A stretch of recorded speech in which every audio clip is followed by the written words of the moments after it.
correctly? Yeah. So is the question, what are we Question going to is, do? are you using them for marketing, or is this a new product line that you see yourself coming up with? Well, customization is something that we've been tempted and avoided since the beginning of Life is Good.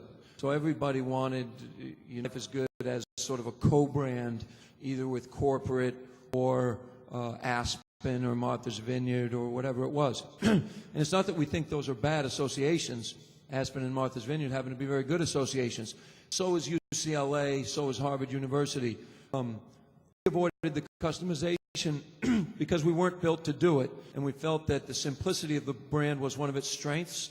So we really felt that we needed to build a brand to a certain point. We now feel that we're at that point where we'll add brand equity to associate with some of these things rather than take away. And so we're going to do a few things. We're actually going to go into the college bookstore market, the whole business in and of itself, and we're going to partner with someone who's an expert in customization. We're in the middle of negotiations with an organization that we think is the best in class. And so there's going to be a whole product line created for it, and it will open that door of customization. Your question? Excellent. Thank you. We have another question right over here in the corner. Yes? Good morning. My name is Brendan Cook, and I'm from Fisher College. This question is Thank you for coming today. Oh, thank you for having us. This question is for Bert. When your company grew so quickly, did you experience any trouble with forecasting demand and supplying shirts to retailers? Did we have trouble forecasting? Yeah. Very much so. It's always been a struggle. Good problem to have, because you aggressively forecast to 20-25% growth in our business, and if you had 30 or 40, you'd be chasing a lot of business. I think the way we succeeded along the way at not upsetting our customer base too much is we wouldn't promise the world. We have an early order program, and we would promise to deliver those, and we would not promise to, quote-unquote, chase business. We've always been able to chase some, but it's a balancing act about how much risk you're going to take on inventory. We've had years where we had too much inventory and had to close out too much. We've got a great partner in Marmaxx, Marshalls and TJ Maxx, and they serve a great purpose for us. However, we never want too much product in there that resembles too closely what's in the full price market. So it's a balancing act. It's not mine or my brother's strength, so we've certainly had to hire some smart people. And you know, I've been hearing since I've been in the business about just-in-time inventory. I've yet to see it. You know, like I said, it's not really my forte, so it's not something that my hours awake at night thinking about. But our company does, and many companies do. And if somebody's got the solution, I'd like to hear it. But just-in-time literally has been talked about for 15, 20 years, and it doesn't really exist. Yes, we have a question right in the middle, and one over here too. So let's do this one first, and then we'll go to the middle. Yes. Hi, I'm Earl Stroll from Lexington. This country hasn't seen anything of this magnitude in terms of, you're saying it's a recession. I actually have a two-part question. So I'm not really sure that we can call this a recession. And the other question I had, well, I want to know if you really think it is a recession, because that's the only name we have for it. But the other question I had is in terms of the source of power in Nantucket with the windmills. There's another source that has been proposed that is underwater turbines, which at least you can't see it. And the problem with the large windmills is that they say it'll create its own weather pattern. But it sounds like a good industry for Massachusetts, but... You mean tidal power? Yeah. Well, let's start with the first one, and that's recession. Do you feel that this, I mean, is the worst economic downturn since the Great Depression? In Massachusetts, I think we have been, even with our very high unemployment rate, we have managed to be and to produce jobs at a faster rate than the rest of the country. But obviously, you know, if you're unemployed, the unemployment rate is 100%. How do you feel about that for your companies, and how this downturn has affected your companies? Has this been the worst economic impact that you have felt in your companies and your young companies? I mean, I'll start. Absolutely. You know, we get 400,000 small businesses are our customers, and we talk to them and survey them fairly regularly, and they have felt prolonged that has resulted in very difficult decisions for them, difficult staffing decisions, difficult expense-cutting decisions. And what we're hearing now is that they have cut themselves to the level where they can sustain.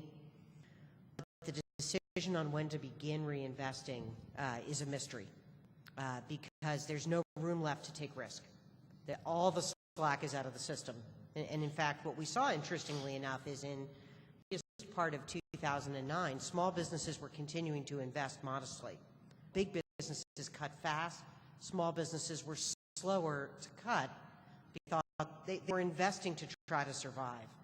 Having blown through their reserves, they're now at the lowest level of investment they've ever been and making horrible choices every day about how to spend their time to either sustain or grow the business.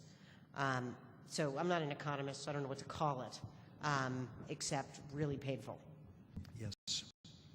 Yeah, I would add that you know, the recession, the issue that we're facing didn't all of a sudden come along. It became exposed to people in 2008. But this is an economic illness that didn't start in 2007, 6, 5, or even 2000. We've been disguising this illness, and now we're taking our medicine. So I don't think it's something that, I don't know if anybody else feels as though it's something that all of a sudden came along and we made some horrible mistakes just a few years ago. That's not the case. So there's a cleansing process that is going to take some time because we were living under the guise of something that wasn't accurate at all. So that's going to bite you at some point, and it's bitten us. I actually think that we're in pretty good shape even where we could have been today. And again, looking at the glass half full, as business owners, you should be more selective than you ever have in your lives or your careers, the people that you choose, because those jobs are needed so badly, your companies are needed so badly, and to be needed is a positive thing.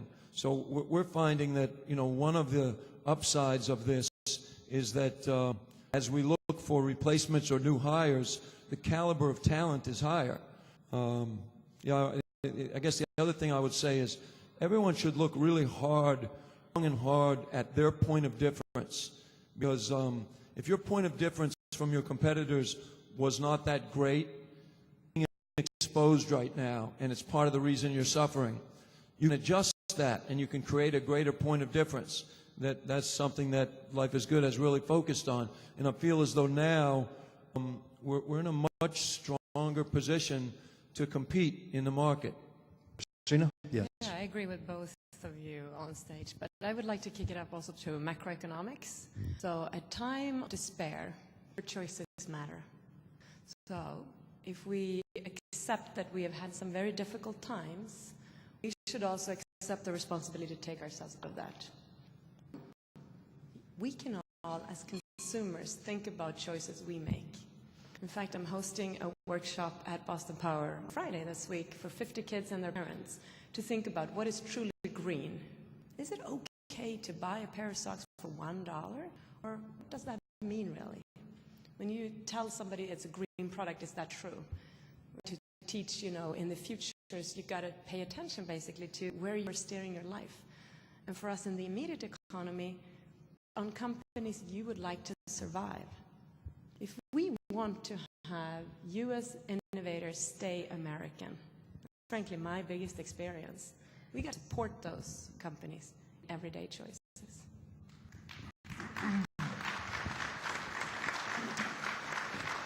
David? Well, I'm also not an economist, but the thing that's exciting from our perspective is small business job creation, and I think we have a reshuffling of the decks here, and I think a really great opportunity for small businesses to differentiate themselves and to really take off. And it's interesting.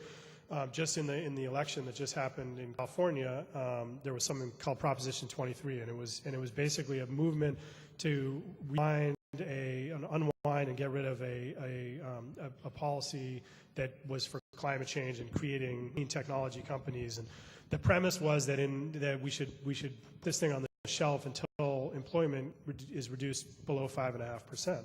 And this came as a referendum in California, and it got voted against in a landslide, which is great because it's a flawed premise that thinks that we should not be promoting clean technology and innovation until the economy gets better. And it's crazy thinking. The Enernoc alone has hired, created brand new positions, 100+ positions since the downturn. This is an engine for job creation, and more importantly, more fundamentally, this is an engine for American competitiveness.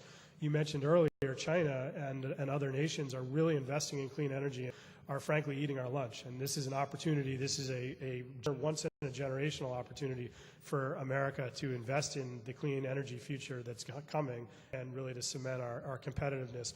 And regarding to tidal energy that you mentioned, I think, again, it's going to be a silver BB approach. We need all of these solutions coming to bear. There's not going to be one answer. It's going to be a bunch of answers, and I think the lowest hanging fruit and the cleanest energy source is energy efficiency. And before we think about any form of generation, we should think about how we better use energy to start with. We only have time for a few more questions. I know we had a question right in the middle here, right? Right here. There's a microphone on its way, right here in the middle row. And Mike will be there in a moment. Thank you very much. That was a great question. Oh, we have another one here, right in the middle too. Yes, he's been waiting, but yes. Good morning. My name is Kenny Bojikwe. I'm a student at WPI, Worcester Polytechnic School of Business. And my question is simply this. As young entrepreneurs and businessmen and women about to enter the realm of businesses, so that we don't have a relapse of the said illness that you just mentioned, what would you say are key things to focus on as we embark on our careers? I want to take a stab at that one. For students now